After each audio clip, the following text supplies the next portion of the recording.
We live in a society where people are extremely unthankful. Of course, I cannot think of that without thinking of the scripture from Romans chapter 1. It talked about the condition of mankind that had become so vile and so horrible in their conduct, their treatment of one another, the abuse of themselves and of those around them. I mean, it was really quite a picture that was given there, but there was a statement that was made during the end of that I think is really worth repeating. It said they were all of these things, and then it said this: neither were they thankful. Now that's a big word. That is a statement. That is an attitude. That's a heart condition right there. Neither were they thankful. Doesn't that really describe a lot of people today? I think that's probably one of the biggest problems that people run into today is unthankfulness. And listen to me, all of you guys that are listening to me right now, the one of the biggest conditions I think that we collapse under is unthankfulness. When you stop being thankful, you become critical. You become judgmental. It's the epitome of privilege to become so used to safety and comfort that we become bored and we become disgusted by it. And as a result, we have so many people that are running around that are very privileged that are not very thankful for anything that's going on in their life. And you see that no matter how privileged they are, I mean, we see that in the streets. We see that all around us where people just aren't thankful. And the result of not being thankful is to complain. To complain. You look back at the children of Israel as they came out of Egypt. They complained. The situation that they went through didn't make them what they were. They were already that. They were unthankful. They were unthankful, and the fruit of that is they begin to murmur and complain. And I think from our standpoint, we're really seeing that a lot of this is just the consequences of indulgence. And I really believe that this is where we've lost our way as a country. I think we've lost our way through so much privilege that we become bored and almost disgusted by the privilege that we have, the freedoms that we have become so bored with it. I mean, it's hard to even wrap your brain around, but that's really that's the epitome of privilege. They become so used to the comfort. They become so used to the safety that they're in that they're just bored. You know, it's amazing how many people that's out on the street protesting that really come from very privileged backgrounds. You know, you're thinking, well, this is just the homeless that's doing it. No, it's not. It's a lot of people who are they've been very well treated. They've lived in a very comfortable, safe place. And quite honestly, they're just bored. And so the result is that they're complaining. And I just really see this as a problem in all of our lives. I think the conditions that we go through, they may be uncomfortable at times, but the response that they draw out of us should not be one of murmuring and complaining, as was in the children of Israel. They murmured, they complained. First it was water, then it was food, then it was this, then it was that. And the end result was the fact that was just what was really in their heart. The hardship, all it did was reveal the condition of their heart. Temptation is neither good nor bad. It just reveals what's really in you. And that's why the Bible said, and I think it's, Deuteronomy 6, something like that, it says that God led them the way of uncomfortable circumstances, that they might know that man doesn't live by bread alone, but by every word that proceeds out of the mouth of God, and that God might see what was really in their hearts. So the conditions around you are going to reveal what's really in you. That they don't put things in you, they reveal what's in you. And sometimes whenever we complain about our circumstances, I think that's a good time to evaluate, is something wrong in me? Is there something, am I off base here? Am I a person who is, quote, unthankful for my circumstances, for my situations? Am I looking so much at the negative that I can never see any positive out of it? Everything is bad. Nothing is good. Am I that kind of a person? Am I someone who I'm handed a full plate, and I'll stand over my full plate with an unthankful heart and complain about it? Wow. I'll tell you, that's a real question that you have to ask yourself. And I believe that's probably the description of so many people, which I really believe that that's the reason much of the world, much of the people that we know in those situations, that's the reason they're in the shape they're in, is because of that very thing right there. An unthankful heart will always take you down a negative path. It'll always take you into a bad place. There's something about thankfulness, thanksgiving, appreciation, that literally opens the path to you to better things, to bigger things. So I just want to encourage you today to do two things. Number one, to really pray about that, to where you're just simply saying, I need a thankful heart. I have a job, I have a car, I have a family, I have my health. I mean, we could just go through and express all the things that you have. You know, it really became apparent to me during some of the trips that I took into Mexico or into Central America or over into Europe. And, you know, it's amazing that if in many places like that, just the fact that you are an American, they assume that you are very rich. And in many cases, by comparison, you are. You may say, well, I don't have a new car. Well, they don't even have a car. Well, I don't really have a nice house. Well, I saw some people there that literally were living practically in boxes. I mean, it was just not very much at all. And yet we will take what we have and complain about it. It reveals a condition of our heart that may tell us why things aren't working for us. See, I'll tell you, the blessings of the Lord don't come on complainers. It just doesn't. The blessings of the Lord does not work in people who are pessimistic. And always, I mean, you know, Jesus chided Thomas when he told Thomas, he said, Thomas, put your hands in my side and my hands. And he said, don't be faithless. See, when you have that attitude that's a bit pessimistic, that's really known as being faithless. And you're not going to see very much from God on that standpoint. And I just really encourage you to set your heart today to give thanks for the things that you have, to sit down and give thanks, offer thanksgiving. It gets where people can't even give thanks for their food anymore. You know, they sit down at a meal, they'll sit down at a full meal, and they'll eat without even the thought of giving thanks to God for providing such a bountiful blessing for us. They can't even they can't even join hands with someone or bow their head and say thank you. And I think that's the condition of a perverse generation. It says neither were they thankful. But the result was they became vain in their imagination, and their foolish heart was darkened. That's what it said about them.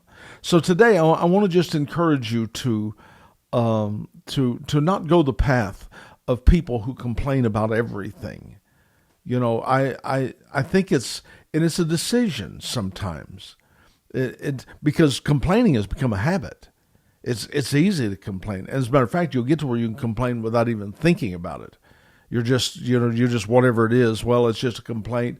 You know, the complaint arises usually out of what you see. Some people have conditioned themselves that they can't see, maybe out of insecurity, maybe out of fear, maybe out of whatever the case is, but they can't see anything good. But guys, there's good that's happened to you. There's good. I know you might say, well, I've been sick or I've had this challenge. I know that.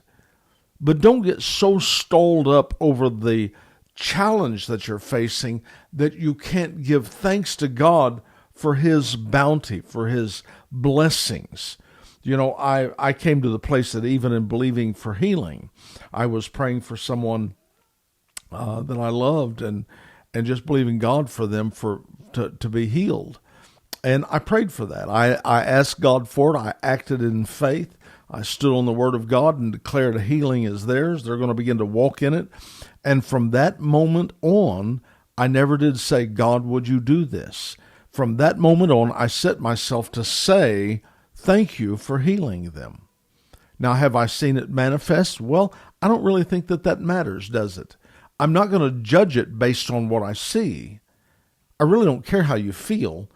What do you believe? And the result is that I give thanks in all things. No matter what I'm going through, the condition of my heart should be thanksgiving, because I see the big picture and I trust the fact that God is working in my behalf. And so the result is every time I think about it, every time I'm afraid, every time I'm uncertain, every time I don't see results, I simply say, thank you for healing them. Thank you. There's not been another phrase that has come out of my mouth other than thank you for healing them. I so much appreciate it. I appreciate your grace being upon us. I appreciate your favor being with us. I appreciate you answering the prayer that I prayed back then. And now I live in a state of thanksgiving. Thank you for healing them. Now, that is something I think would probably be good for you. Maybe you're going through a bad place. Ask the Lord for it, and then turn your entire conversation over to thanksgiving. And I'm going to live in thanksgiving. I don't care. What's the report? Well, what difference does that make? That's the report's always got an opportunity to be negative. You know, when the children of Israel were going into the promised land, there legitimately was giants. There was wild beasts. There was great possibilities of getting engaged in a war by which you would be killed. I mean, you know, when the 10 spies came back and they made the statement, they said, you know, we were in our sight and also in their sight, we were grasshoppers. Well, you know, that's a fearful thing to say. I mean, it really is when you stop and think about it. Now, the question there is, are you going to believe that report, or are you going to believe the report of what God said about you? Well, I'm going to believe what God said. So the result should be that since I believe what the Lord said, that my conversation is going to be geared only in the realms of thanksgiving. Giving thanks in all things. Now, it's not giving thanks for all things. I'm not thanking God that something went bad, but I'm giving thanks in. And so no matter what comes my way, my conversation is not geared towards complaint or unbelief. Even if I'm terrified on the inside, I'm not going to allow my mouth to side in with my fear. I'm going to keep my mouth in alignment with what God said about me. Because I'm telling you, it's very easy for your mouth to side in with your fear, and you'll start saying what your fear is saying. But I'm not going there. My conversation about that is over. My conversation is going to be, thank you for what you've done. Thank you for their healing. Thank you for watching over us. Thank you for your faithfulness. Thank you for your lordship in this situation. We are indeed grateful. So that's my heart for you guys today. And so I want you to really set yourself that no matter what you're facing, that you gear yourself towards thanksgiving. Make sure that I'm not going to allow myself to go follow my fear. I'm going to follow my faith. I'm not going to speak my fear. I'm going to speak my faith. I'm not going to speak what I feel. I'm going to speak what I believe. That is the answer for you. So I really feel that thankfulness is the key. It is the answer for you. And if you're going through a challenge, if you're going through some things that truly are frightening, I just challenge you right now to set your heart and put, it's almost like I'm putting a bit in a horse's mouth. The Bible said, death and life is in the power of the tongue. They that love it will eat the fruit thereof. The book of James, it said we put bits in horses' mouth, and as a result, we turn about their whole body. You see? And he talked about the ships. Even though the ship is so great and is driven of fierce winds, yet it's turned about whithersoever the helm turns it. The rudder turns that great big ship. So the rudder is your tongue. It's your mouth, what you say. Putting a bit, that's ordering your conversation. And that's the difference when you're facing the storms of life, is your tongue is the thing that steers your life. The tongue, it said, though the ship is driven of fierce winds. The fierce winds have to do with sickness, with poverty, with attack from whatever direction, whatever fear, whatever anxiety. That's the storms. The storms blow on everybody. Remember the houses that were built? Jesus talked about that. He said one house was built on the sand, the other one was built on the rock. And he said the winds and the waves blew against both of them. If you think you're going to escape winds and waves blowing against you, you're mistaken. That's just life, guys. That is where we live. We live in an earth-cursed system where winds and waves blow. But even though, James said, even though the winds and waves blow the ship, have great force against the ship, yet the ship is turned about wherever the rudder turns it. And the rudder is your tongue. It's your mouth. He said, even so the tongue is a little member and boasteth great things. Behold, how great a matter a little fire kindleth. Just the words of your mouth set things in motion. And it turns about the whole body. It turns against the fierce obstacles, the winds, the waves that beat against you. Don't lose the battle of your conversation. Don't let your thanksgiving become toxic by complaining. It's too important, and that will make the difference as to whether you succeed or whether you fail. And I really believe that. So I'm not going to let my circumstances use the weapon of my words against me. I'm not going to go there. I may not be able to control a lot, but I can control what comes out of my mouth. Sometimes I have to learn the vocabulary of silence and say nothing. That's the truth.